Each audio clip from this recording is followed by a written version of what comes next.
Hello and welcome back. I am Chris with Marksman Shooting Sports in Westfield, Indiana, and you are watching Marksman TV. Today I have a gun store vlog for you. Now on these vlogs, you guys know I like to talk about a lot of stuff going on inside the firearm industry as a whole. Also, I like to sometimes talk about things that you should expect as a business owner of any type of variety or whatever industry you're in, some of the pluses and minuses and ups and downs. And this week has definitely been a big downer. And I wanted to do this vlog in sort of a story time to kind of go over some of the things that I've experienced this week and the lessons I've learned. So first and foremost, we will not be doing a weekly used gun review this week. This video will explain why. But anyway, this whole story starts back about a week and a half ago. My son's teacher tested positive for COVID, so his entire class was quarantined. My wife took him about mid last week to get tested, and she herself was tested. We found out this weekend that my wife was negative, but my son had tested positive.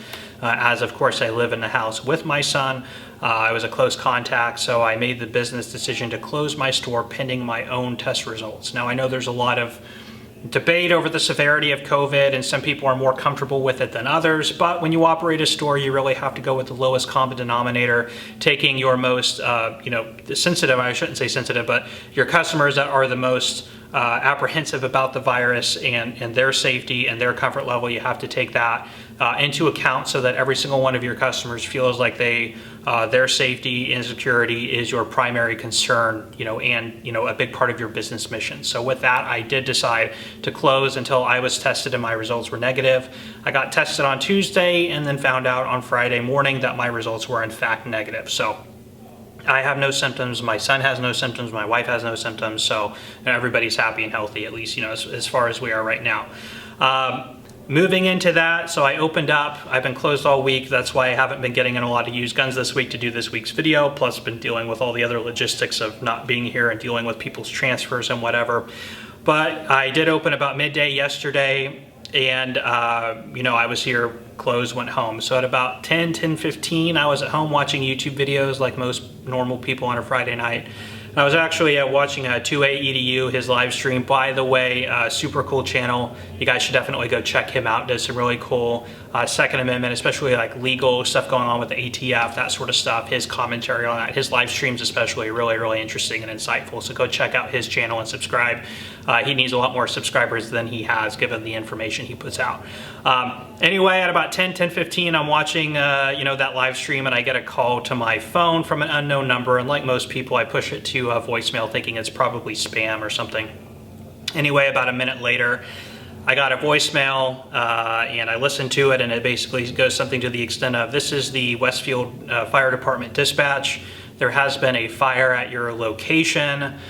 We do have people at the scene, but your presence is requested immediately so we can get access to your facility, XYZ. Please give us a call back." So, of course, immediately my stomach dropped, thinking the worst, like my, self-destruct incendiary devices on my 4473 had self-detonated or something like that. Trying to figure out how in the world my store could have caught on fire at 10:30 at night. Or 10:15 at night. So the first thing I did is I got on my cameras, which, of course, streamed to my phone. And on the cameras, I saw nothing but smoke, which was not a good reinforcement to see of how worried I already was about what was going on with my store. I called their dispatch back, got on the phone with them. They had said that it was actually my neighbor, a donut shop, that had a fire. They still needed me out right away. They asked for the make, model, year of my car, so that when I got there, they could direct me where to go. And I'm thinking in my head, man, they're like, lines set up and barricades, I'm thinking the worst, of course. So I quickly drive out here. I get here, at about 10:45 last night. There's like 4 fire trucks, police cars, the fire SUVs, and all that sort of stuff. And there's probably about 20 guys kitted up with like oxygen tanks and stuff. So it looked pretty bad when I showed up. So I went there, I told them who I was, I went to the back to let them in, quickly turned off the alarm, and it was very, very, very smoky in here. And of course at that time I did not know, the extent of any type of damage that had happened in my store, if it had partially caught on fire or what. So I waited outside. It was raining, by the way. I waited outside for about 45 minutes by one of their trucks, and I've got to say, I have never personally been involved in any type of first response scenario. Never had to call police in any type of emergency, never had to call EMS or fire. until last night, and I've got to tell you, man, the experience was phenomenal. I mean, it wasn't great. I wouldn't want any type of emergency to happen, but the professionalism, the sincerity, the dedication, how accommodating they were to me as the business owner, to my business, the level of just thoroughness that they were showing was just really, really impressive. And that's partly why I really wanted to do this vlog. There's been a lot of animosity and stuff going on in this country, the year 2020, towards first responders. And there's also been a lot of small business owners that have lost their businesses due to fires and stuff that the fire departments couldn't get to because of, blocked streets and stuff like that. And I'm not trying to get political.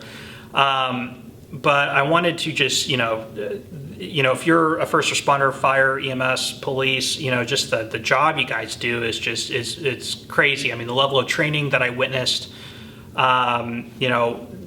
as people were going in and out of my store, they were coming back to me reporting, everything's fine, just a lot of smoke, we're clearing it out. They were explaining to me what they were doing as they were doing it. I mean, they didn't have to do any of that. It was just super cool to witness and to be a part of, and to, I'm not trying to negate, apparently at the donut shop there was a lot of damage and they're currently closed while they figured that out.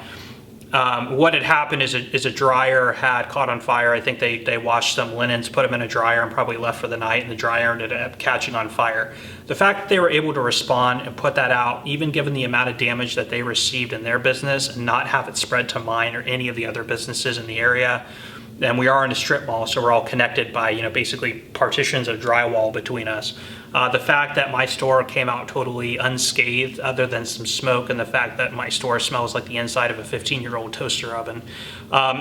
Really remarkable work. And again, big shout out to the Westfield Fire Department for really, stepping up and coming out and taking care of the community and taking care of me as a business owner in the community. Super, happy that we have people like this in our society that, and I understand people say, well, it's their job. It takes a special kind of person to want to do a job like that, whether it's, fire, police, medical, or military, to go out and really put society in front of their own lives and safety is just really, really remarkable. And I really wanted to take this opportunity to just really point that out as my story, saying, these are really great people who do great work for us. And they really don't deserve a lot of the, chastising that they're getting right now. Also, when it comes to small business, when I was on my way out here, I was going through all the different scenarios in my mind of how am I going to tell people that their transfers were caught on fire and the guns they've been waiting months to get are covered in water and smoke, and what am I going to do? It's a really unsettling, really scary experience, not only when you have customers depending on you, but you also have your family and your livelihood depending on it. Of course, we carry insurance to repair and replace property and things like that, so those people would have been, made whole on their investments, and, my inventory would have been replaced and my store would have been fixed. That's all covered by insurance.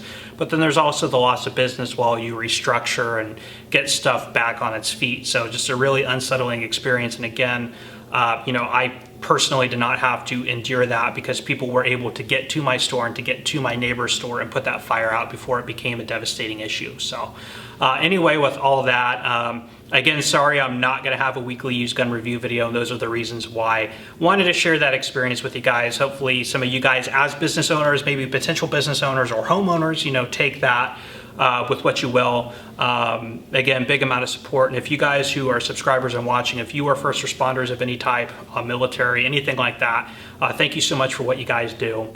Big shout out from me to you guys on just, being there for society as a whole. And, again, disappointing to see a lot of the lack of respect a lot of you guys have been getting, despite the wonderful job a lot of you guys do. So anyway, guys, I'm going to leave you off there. I know I've yapped enough about this, but I am Chris with Marksman Shooting Sports in Westfield, Indiana. You are watching Marksman TV, and I will see you next time.